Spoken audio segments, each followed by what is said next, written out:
कहते हैं लाइफ में कुछ प्लान्स आप नहीं बनाते, ऊपर वाला बनाता है। और ऐसा ही कुछ हुआ जब हम बिना कोई प्लान्स के उज्जैन आए और अब बिना कोई प्लानिंग के निकल रहे हैं ओमकारेश्वर। और मोटिवेशन बस इतनी है कि शिव सब संभाल लेंगे।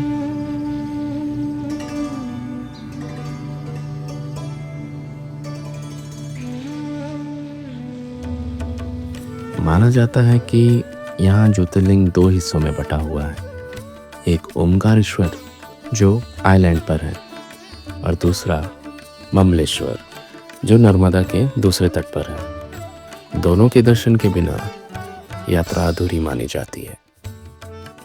ये 12 ज्योतिर्लिंगों में से चौथा जरूर है, लेकिन महादेव के भक्तों के लिए ये वो जगह है जहाँ आत्मा को सुकून मिलता है, जहाँ पत्थर भी शिव है, जहाँ पानी भी शिव है।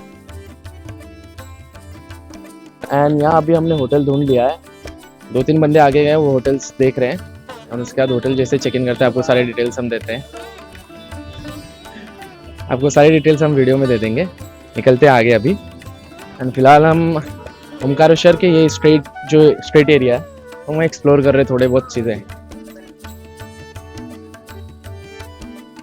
अब मैं ओमकारेश्वर तो पहुंच गया था, लेकिन होटल्स काफ़ी हैं यहाँ, लेकिन अच्छे होटल्स काफ़ी कम।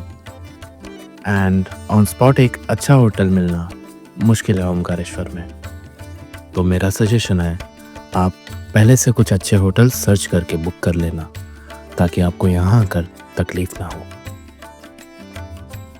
अब कहते हैं कि अगर आपको जल्दी से दर्शन करना है तो आपको शीघ्र दर्शन के टिकट्स बुक करना होता है, और जो आपको काफ़ी डेज पहले ही बुक करना पड़ता है इनके ऑफिशियल वेबसाइट से।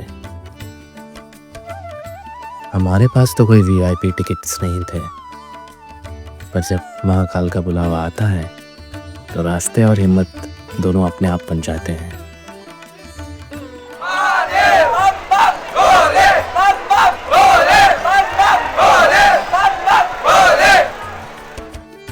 हम लग गए उस अनंत कतार में, और पूरे 4 घंटों के बाद हम उस चौखट के करीब थे जिसके लिए लोग तरसते हैं, मंदिर का गर्भगृह।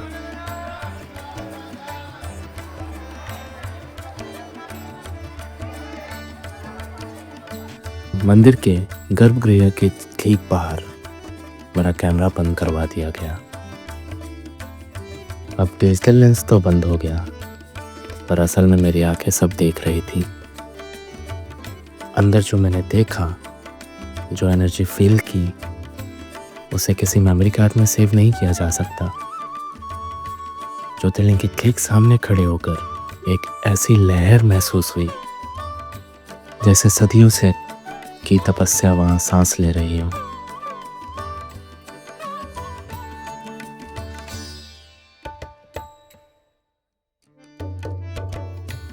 दर्शन तो बस शुरुआत थी, अब बुलावा नर्मदा मैया की तरफ से था।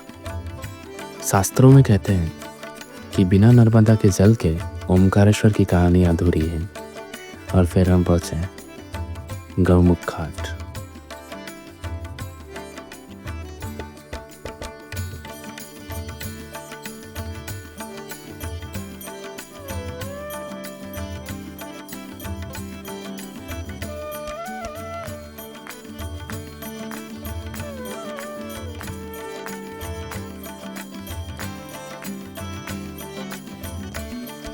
ओमकारेश्वर दुनिया का एक लौता ऐसा ज्योतिर्लिंग है जो द्वीप पर बसा हुआ है।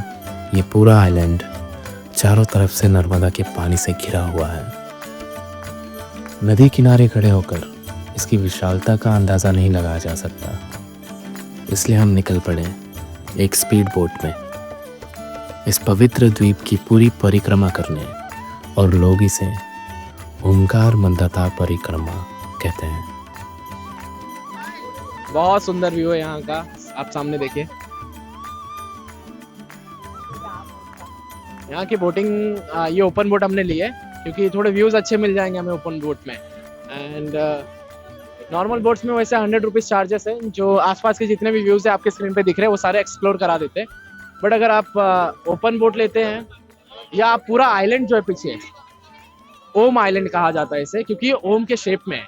अगर आप ओम आइलैंड पूरा एक्सप्लोर करना चाहते हैं तो इसके लिए आपको वो वाले जो बोट्स हैं जिसके ऊपर कवर है, वो 300 चार्जेस करते हैं, और ये 500 बोलते हैं, ओपन बोट्स 500 बोलते हैं। बट हमें 400 में बोला इन्होंने, और हमने काफ़ी बार्गेन किया, काफ़ी, और ये 350 में मान गए, तो हम 350 में जा रहे हैं। Let's go.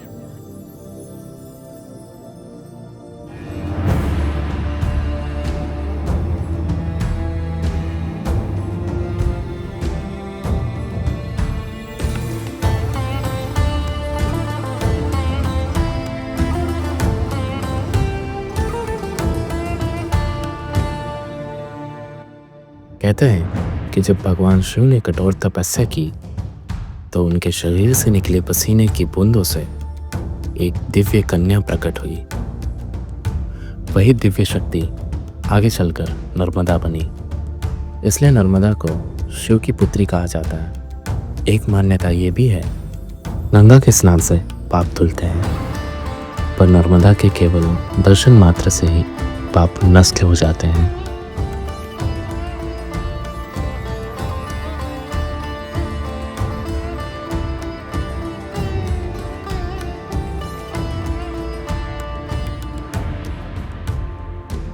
ओमकारेश्वर में नर्मदा 2 धाराएं में बढ़ती हैं और एक द्वीप बनाती हैं, और उसी क्षेत्र में छोटी कावेरी नदी आकर नर्मदा में मिलती हैं, और इसे ही कहा जाता है नर्मदा और कावेरी का संगम, जो कि आगे जाकर नर्मदा नदी ही कहलाती है।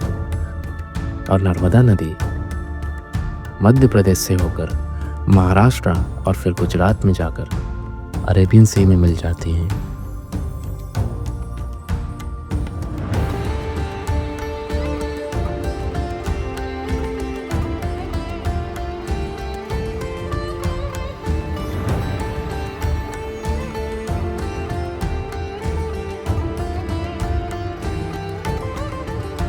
धीरे धीरे हमारे ये बोट का सफ़र समाप्त हो चला था।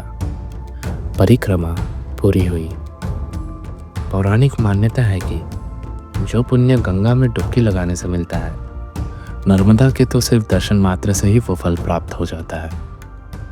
और जब मैं यहाँ पहुँच ही गया हूँ तो नर्मदा में डुबकी लगाना, वो भी ओमकारेश्वर ज्योतिर्लिंग के बिल्कुल सामने, शायद इससे परफेक्ट प्लेस एग्जिस्ट नहीं करती।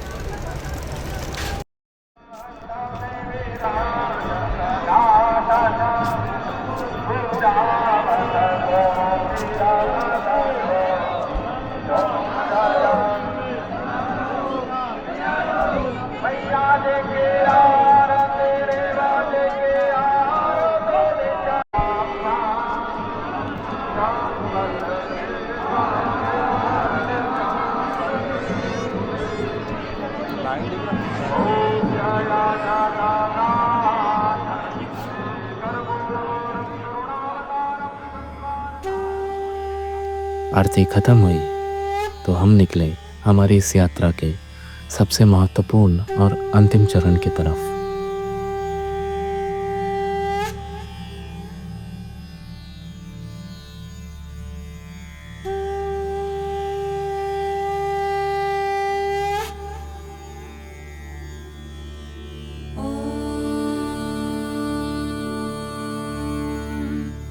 नमः शिवाय।